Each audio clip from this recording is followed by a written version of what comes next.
Welcome to all faculty. இன்னைக்கு நம்ம part 2 cell division and cell cycle part 1 பார்த்துட்டோம். இப்போ நம்ம பார்ட் 2 வந்து போறோம். பார்ட் 2 ல என்ன பார்க்க போறோம் அப்படினா phases of cell division. phases of cell part 1 பார்த்தா தான் உங்களுக்கு பார்ட் 2 புரியும். ஒருவேளை இதுல ஏதாச்சும் உங்களுக்கு டவுட் இருக்குன்னா ஃபர்ஸ்ட் முன்னாடி வந்து டிஸ்கிரிப்ஷன்ல கொடுத்திருக்கேன். பார்ட் 1 ஓட லிங்க் அதை பார்த்துட்டு அதுக்கு அப்புறம் வந்து பார்ட் 2 கண்டினியூ பண்ணுங்க. இன்னும் கிளியரா புரியணும் அப்படினா. ஓகே, இப்போ பார்ட் 2 ல என்னன்னா phases of cell division. Phases of cell division is divided into two phases. ஒன்னு வந்து interphase னு சொல்வாங்க, இன்னொரு வந்து mitosis phase or M phase னு சொல்வாங்க. Interphaseனா என்ன அப்படினா resting phase இல்லனா preparatory phase னு சொல்வாங்க. mitosis phaseல தான் என்ன நடக்கும்னா exact cell division எங்க நடக்கும் அப்படினா M phase இல்ல mitosis phaseல தான் நடக்கும். Okay, first interphase is also known as preparatory phase. M phase is also known as mitosis phase, where the nucleus and cell divides. நான் ஆல்ரெடி சொன்னேன் previous வீடியோல cell growth வந்து நமக்கு continuous process. அந்த cell growth தான் வந்து நம்ம எங்க பார்க்கலாம் அப்படினா interphaseல வந்து abundant cell growth இருக்கு. abundant cell growth ஆனதுக்கு அப்புறம் நம்மளால அந்த நியூக்ளியஸ் ஆன அந்த cell growth அந்த large cell கண்ட்ரோல் பண்ண முடியாது. அதனால தான் வந்து நமக்கு காரியோகைனசிஸ் நியூக்ளியஸ் டிவிஷனே வந்து நடக்குது. The next first இங்க பாருங்க, இங்க ஒரு செல் இருக்கு. செல் வந்து செல் growth நடக்குது. அப்ப செல்லோட சைஸ் பெருசாகுது. அப்ப இந்த என்லார்ஜ்மென்ட் ஆகுதுல, ஸ்மாலர் சைஸ்ல இருந்து லார்ஜர் சைஸ்க்கு இன்கிரீஸ் ஆகுது. இந்த ஃபேஸ் என்ன சொல்லுவோம் அப்படினா இன்டர்ஃபேஸ் னு சொல்லுவோம். Where the cell does not do any cell division but it is under the resting condition. சும்மா இருக்கும்போது என்ன ஆகுது அப்படினா அதோட செல் சைஸ் இன்கிரீஸ் ஆகுது. இன்கிரீஸ் ஆனதுக்கு அப்புறமா it undergoes M phase. First சும்மா இருக்கும்போது அந்த ரெஸ்டிங் ஃபேஸ் என்ன சொல்லுவோம்னா இன்டர்ஃபேஸ் னு சொல்லுவோம். எப்ப வந்து அந்த செல் டிவிஷன் உள்ள என்டர் ஆகுதோ அந்த ஃபேஸை நம்ம M phase or mitosis phase னு சொல்லுவோம். இப்போ M phase நடக்குதுமா. M phaseனா என்ன? ஒரு பேரண்ட் செல்ல இருந்து நமக்கு 2 daughter cells, 1 and 2 daughter cells are formed. ஓகேவா? ஒரு parent cell undergoes M phase. M phaseல வந்து ரெண்டு daughter cell பிரியும். இப்போ இந்த ரெண்டு daughter cell குட்டி குட்டி சைஸ்ல இருக்கு. இப்போ இது என்ன ஆகும்? இந்த ரெண்டு daughter cellம் it again undergoes larger in size. பெருசாகும்போது இந்த ஃபேஸை என்ன சொல்லுவோம் அப்படினா இன்டர்ஃபேஸ் or resting phase னு சொல்லுவோம். திரும்பியும் இன்டர்ஃபேஸ் வந்துச்சு. இன்டர்ஃபேஸ் வந்ததுக்கு அப்புறம் செல் சைஸ் பெருசாயிடுச்சு. பெருசானதுக்கு அப்புறம் திரும்பி it undergoes M phase. இதே மாதிரி கண்டினியூஸ் ப்ராசஸா நடந்துட்டு இருக்கும். எப்படி சொல்லலாம்னா ஒரு இன்டர்ஃபேஸ்க்கும் இன்னொரு இன்டர்ஃபேஸ்க்கும் நடுவுல யார் இருப்பாங்க அப்படின்னா மைட்டோசிஸ் ஃபேஸ் நடக்கும். அப்படி சொல்லலாம். இல்லனா ரெண்டு மைட்டோசிஸ் ஃபேஸ்க்கு நடுவுல இருக்கிறது interphase. Interphase mitosis phase interphase இப்படி வேணும்னாலும் சொல்லலாம். இல்ல ரெண்டு மைட்டோசிஸ் ஃபேஸ்க்கு நடுவுல யார் இருப்பாங்கன்னா இன்டர்ஃபேஸ் இப்படி வேணும்னாலும் சொல்லலாம். இப்போ உங்களுக்கு தெளிவா புரியணும்னா இன்டர்ஃபேஸ்னா ரெஸ்டிங் ஃபேஸ், மைட்டோசிஸ் ஃபேஸ்னா செல் டிவிஷன் நடக்கும்ன்றதை நாம புரிஞ்சுக்கோங்க. அடுத்து போலாம் cell cycle. Cell cycle is divided into two phase. Already நான் சொல்லியாச்சு. பாருங்க, இந்த ரெஸ்டிங் ஃபேஸ் சொன்னல, அந்த ரெஸ்டிங் ஃபேஸ் எவ்வளவு நேரத்துக்கு இருக்கும் அப்படின்னா ஒரு 24 hours செல் டிவைட் ஆகுது. நான் ஆல்ரெடி ப்ரீவியஸ் வீடியோல எக்ஸ்பிளைன் பண்ணேன். ஹியூமன் செல்னா it takes 1 day 24 hours to divide. ஓகேவா? அந்த 24 hoursல நமக்கு 23 hours அது எங்க தான் இருக்கும் அப்படின்னு கேட்டிங்கன்னா it is under the resting condition. அந்த செல் growth and enlargement எங்க வரைக்கும் எப்ப நடக்கும் அப்படின்னா அந்த 23 hoursல வந்து செல் பெருசாயிட்டே தான் இருக்கும். நெக்ஸ்ட் அதுக்கு அப்புறம் அந்த 1 hour 24 hours கம்ப்ளீட்டா 24 hoursல 23 hours வந்து it is under the resting phase. வெறும் ஒரே ஒரு 1 hourல மட்டும் தான் நமக்கு என்ன ஃபேஸ் காமிக்கும் அப்படின்னா mitosis phase or cell division நடக்கும். இங்க பாருங்க, more than 95% of the cell cycle is taken up by the interphase which is 23 hours. less than 5%, வெறும் ஒரே ஒரு 5%, 100% at less than 5% தான் வந்து யார் எடுத்துப்பாங்க அப்படின்னா செல் டிவைட் ஆகிறதுக்கான phase, that is mitosis phase takes. Then interphase இது important. Interphase is divided into 3 subphases. Okay, already cell division லே வந்து நமக்கு ரெண்டு ஃபேஸா டிவைட் ஆயிருக்கு. செல் சைக்கிளே வந்து ஒன்னு இன்டர்ஃபேஸ் இன்னொன்னு மைட்டோசிஸ் ஃபேஸ். இதுலயுமே சப்டிவிஷன்ஸ் இருக்கு. ஓகே, இன்டர்ஃபேஸ் வந்து 3 சப்ஃபேஸஸா டிவைட் ஆயிருக்கும். என்னென்ன அப்படின்னா G1 gap 1 phase, S synthesis phase, G2 phase gap 2 phase னு சொல்வாங்க. அடுத்து இங்க பாருங்க M phase is again divided into two phases. Four subphases ரெண்டா வந்து எம் ஃபேஸ் பிரிக்கலாம். ஒன்னு கேரியோகைனசிஸ், இன்னொன்னு சைட்டோகைனசிஸ். எம் ஃபேஸ்னாவே நான் என்ன சொன்னேன், செல் டிவிஷன் நடக்குதுன்னு சொன்னேன். செல் டிவிஷன் ஆக போகுதுன்னா அப்ப ஃபர்ஸ்ட் என்ன டிவைட் ஆயிருக்கும், அதுல நியூக்ளியஸ், ரெண்டு நியூக்ளியஸ் டிவைட் ஆகும். நியூக்ளியஸ் டிவைட் ஆனதுக்கு அப்புறம் தான் நமக்கு யார் டிவைட் ஆவாங்க அப்படின்னா சைட்டோபிளாசம் டிவைட் ஆவாங்க. ஒரு செல் இருக்கு, அதுல ஃபர்ஸ்ட் நியூக்ளியஸ் ரெண்டா டிவைட் ஆகும். இதுதான் நியூக்ளியஸ். இந்த நியூக்ளியஸ் ரெண்டா டிவைட் ஆகிறத நம்ம என்ன சொல்லுவோம் அப்படின்னா கேரியோகைனசிஸ்னு சொல்லுவோம். கேரியோகைனசிஸ் நடந்ததுக்கு அப்புறம் என்ன ஆகும் அப்படின்னா சைட்டோபிளாசமும் அதுக்கு ஏற்ற மாதிரி டிவைட் ஆகும். இந்த சைட்டோபிளாஸ்மிக் டிவிஷன் நம்ம என்ன சொல்லுவோம் அப்படின்னா சைட்டோகைனசிஸ்னு சொல்லுவோம். ஓகே, இப்போ இந்த சப்ஃபேசஸ் யார் யார் அப்படின்னு பார்த்தீங்க அப்படின்னா இந்த கேரியோகைனசிஸ்ல பி மேட்னு ஞாபகம் வச்சுக்கோங்க. P mat, P for prophase, M for metaphase, A for anaphase, T for telophase. P mat. These are the four subphases of karyokinesis. Okay. நம்ம இப்போ வந்து இத அப்படியே வந்து டயக்ராமேட்டிக்கா நான் வந்து ரெப்ரசன்ட் பண்ணிருக்கேன். எப்படி வந்து எது இன்டர்ஃபேஸ், எண்ட் ஃபேஸ் அப்படினு சொல்லிட்டு அதை இப்போ நம்ம ஒவ்வொண்ணா பார்க்கலாம். see இங்க பாருங்கமா, ஃபர்ஸ்ட் நான் என்ன சொன்னேன், மொத்தம் இதுதான் வந்து ஒரு கம்ப்ளீட் செல் சைக்கிள். இந்த செல் சைக்கிள்ல it is divided into two phases சொன்னேன். ஒன்னு என்ன சொன்னேன், இன்டர்ஃபேஸ், இன்னொன்னு எண்ட் ஃபேஸ்.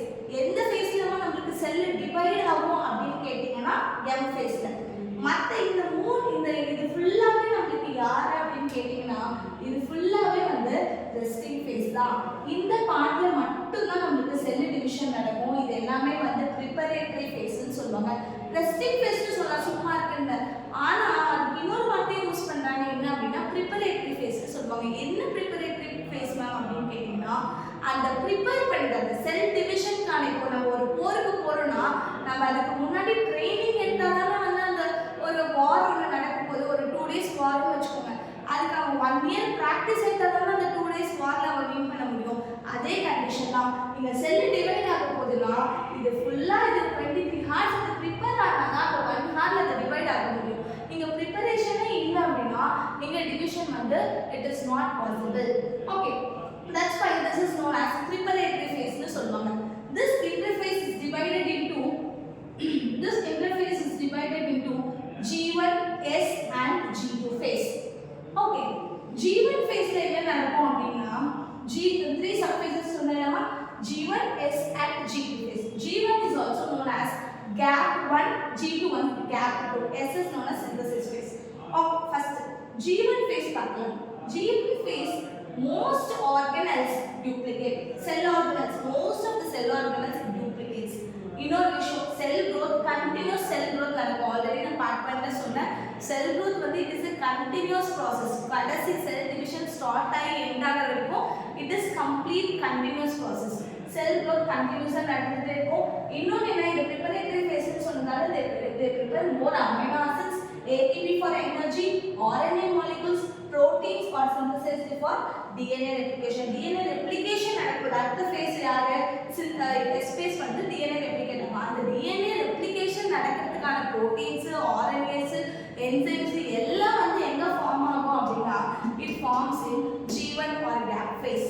next பாருங்க, G1 preparatory phase முடிஞ்சிட்டு S phase க்கு போனனால அங்க ஒரு செக் பாயிண்ட் இருக்கு. செல் டிவிஷன் அப்படின்றது இட் இஸ் சோ எப்படி சொல்றது, ஒரு பாதுகாப்பான விஷயமா நடக்கணும். ஒரு சின்ன மாற்றம் நடந்தா கூட it leads to complete damage of an organism. அதனால எங்க பார்த்தாலும் வந்து செக்கிங் நடந்துட்டே இருக்கும். இது முடிஞ்ச உடனே ப்ரிப்பேர் பண்ணி இது முடிஞ்ச உடனே ஒரு செக் பாயிண்ட் நான் ஆல்ரெடி ரெண்டு ப்ரோட்டீன்ஸ்னு சொன்னேன், cyclin and CDKs. okay, already I had mentioned cyclin in last video. I have mentioned cyclin and cyclin dependent kinases controls the replication அப்படினு சொல்லிட்டு இந்த செக் பாயிண்ட் வந்து G1 ல இருந்து S phase க்கு போகும்போது ஒரு செக் பாயிண்ட் இருக்கு. S phase தான் ஆக்சுவலா DNA replication எங்க நடக்கும் அப்படினு கேட்டிங்கனா, DNA synthesis எங்க நடக்கும் அப்படினு கேட்டிங்கனா it occurs in S phase. Cell growth throughout the cell cycle occurs. ஆனா எங்க மட்டும் தான் நியூக்ளியஸ் டிவைட் ஆகும் அப்படினு கேட்டிங்கனா S phase ல மட்டும் தான் வந்து நியூக்ளியஸ் டிவைட் ஆகிறது கிடையாது. நியூக்ளியஸ் வந்து the chromatin material multiplies. அது எங்க இருக்கும் அப்படினா it occurs in S phase. okay, DNA replication occurs in nucleus centriole duplication இந்த சைட்டோபிளாசம் ரெண்டுமே சைமல்டேனியஸா நடக்கும் செல் நியூக்ளியஸ் உள்ள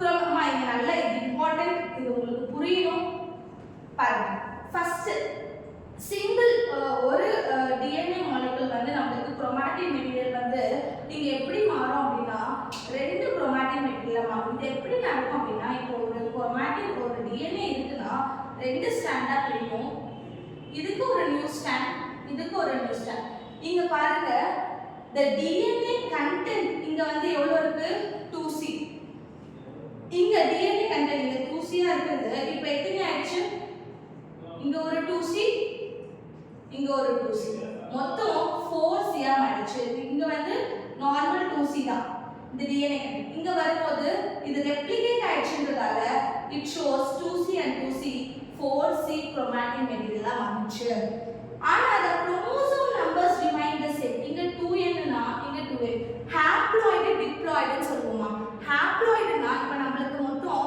23 pairs of chromosomes இருக்கு 23 pairs of chromosomes இருக்கு 23 pairs னும்போது 46 chromosomes இந்த 46 chromosomes இருக்குனா நம்ம என்ன சொல்லுவோம் அப்படினா diploid னு சொல்லுவோம் 2n னு சொல்லுவோம் ஓகே இந்த 43 pairs 46 இல்லாம வெறும் 23 நம்பர் மட்டும் தான் இருந்ததுன்னு வைங்க 23 chromosomes இருக்குன்னா இதை என்ன சொல்லுவோம் அப்படின்னா haploid னு சொல்லுவோம்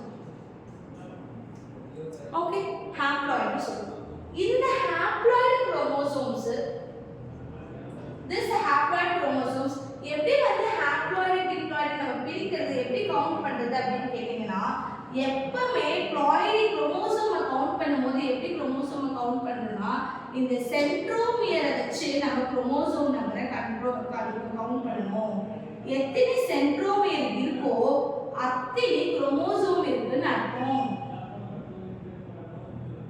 ஓகே அத்தனை chromosome இருக்குன்னு அர்த்தம் எத்தனை சென்ட்ரோமியர் இருக்கோ அத்தனை chromosome இருக்குன்னு அர்த்தம் இங்க சென்ட்ரோமியர் ஏதாச்சும் ரெண்டு சென்ட்ரோமியரா டிவைட் ஆச்சா ஒரு சென்ட்ரோமியர் வந்து இப்படி ஃபார்ம் ஆகாம இங்க ஒரு சென்ட்ரோமியர் இங்க ஒரு சென்ட்ரோமியர் இப்படி ஏதாச்சும் டிவைட் ஆயிருக்கா அப்படினு கேட்டா நோ சென்ட்ரோமியர் டிவிஷன் நடக்கல சென்ட்ரோமியர் டிவிஷன் நடந்தாதான் நமக்கு யார் மாறுவாங்க அப்படினா ப்ளாய்டி மாறும் ஹாப்ளாய்டா டிப்ளாய்டா இருக்கிறது வந்து ஹாப்ளாய்டா மாறும் ஆனா இந்த குரோமோசோம் நம்பர் சேஞ்ச் ஆகல இட் இஸ் 2n 2n ஓகேவா இந்த குரோமோசோம் நம்பர் சேஞ்ச் ஆகாது நெக்ஸ்ட் இங்க டிஎன்ஏ ரெப்ளிகேஷன் நடந்த திரும்பி வந்த ஒரு செக் பாயிண்ட் அந்த செக் பாயிண்ட் முடிஞ்ச உடனே எந்த ஃபேஸ் உள்ள என்டர் ஆயிடும் அப்படினு கேட்டிங்கனா it enters into karyokinesis karyokinesis and cytokinesis these two are known as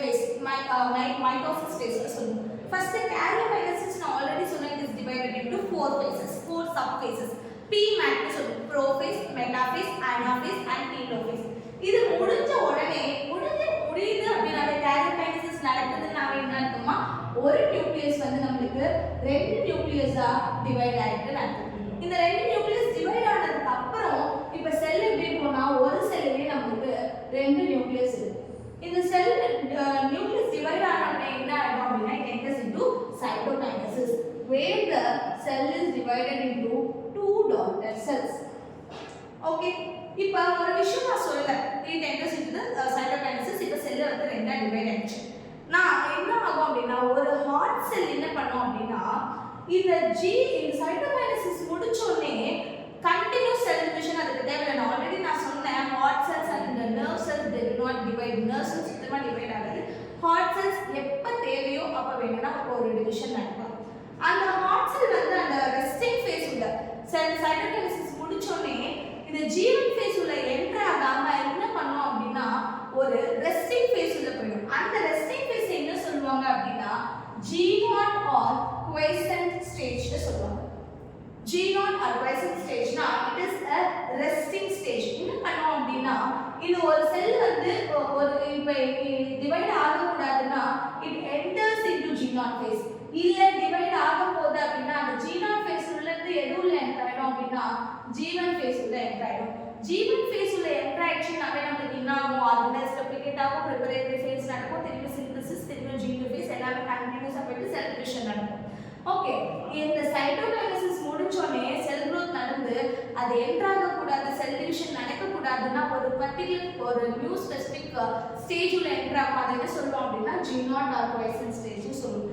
இல்ல எனக்கு தேவை நான் திரும்ப டிவைட் ஆக போறேன்னா அந்த G0 உள்ள இருந்து எதுல என்டர் ஆயிடும் அப்படின்னா G1 phase உள்ள ஜம்ப் ஆயிடும். G1 phase உள்ள ஜம்ப் ஆயிட்டு திரும்ப இந்த செல் டிவிஷன் நடக்கும். This is important. In the G0 phase, cell do not divide here but are metabolically active and thus they can enter G1 whenever they can receive signals. எப்ப வந்து அதுக்கு divide ஆகணும் அப்படின்ற signals அதை receive பண்ணுதோ அப்ப என்ன பண்ணும்னா அங்க இருந்து it enters into the G1 phase. ஆனா G0 ல இருக்குன்னா they are metabolically active. அந்த ஆக்ஷன் அதோட ஃபங்க்ஷன்ஸ் எல்லாமே நார்மலா நடக்கும். நார்மலா நடந்து ஆனா டிவிஷன் செல் டிவிஷன் மட்டும் அது நடக்காது. செல் டிவிஷன் எப்ப அது நடக்கணும்ன்ற சிக்னல் ரிசீவ் ஆகுதோ அப்ப அந்த G0 phase உள்ள இருந்து எதுல போய்டும் அப்படின்னா G1 phase உள்ள போய்டும். அப்ப எப்படி இண்டிகேட் பண்ணலாம் பாருங்க சைட்டோகைனசிஸ் ஹார்ட் செல்ஸ்ல வந்து G0 phase முடிஞ்சதுக்கு அப்புறம் தான் நமக்கு ஒருவேளை அது டிவைட் ஆகணும் அப்படின்னா it enters into the G1 phase. Okay, இது இன்னைக்கு ஃபுல்லாவே நம்ம phases of cell division பார்த்தோம். This phases of cell division புரியணும்னா நான் ஆல்ரெடி சொன்ன பார்ட் 1 வீடியோ பார்த்துட்டு வந்து இந்த பார்ட் 2 வீடியோ கண்டினியூ பண்ணுங்க. நெக்ஸ்ட் மைட்டோசிஸ் வந்து நம்ம பார்ட் 3 ல பார்க்கலாம். உங்களுக்கு ஏதாச்சும் டவுட் இருந்துச்சு இந்த டாபிக்ல இல்ல முன்னாடி எடுத்த டாபிக்ல டவுட் இருக்குன்னா கூட கீழே கமெண்ட் செக்ஷன்ல போடுங்க. I will clarify your doubts.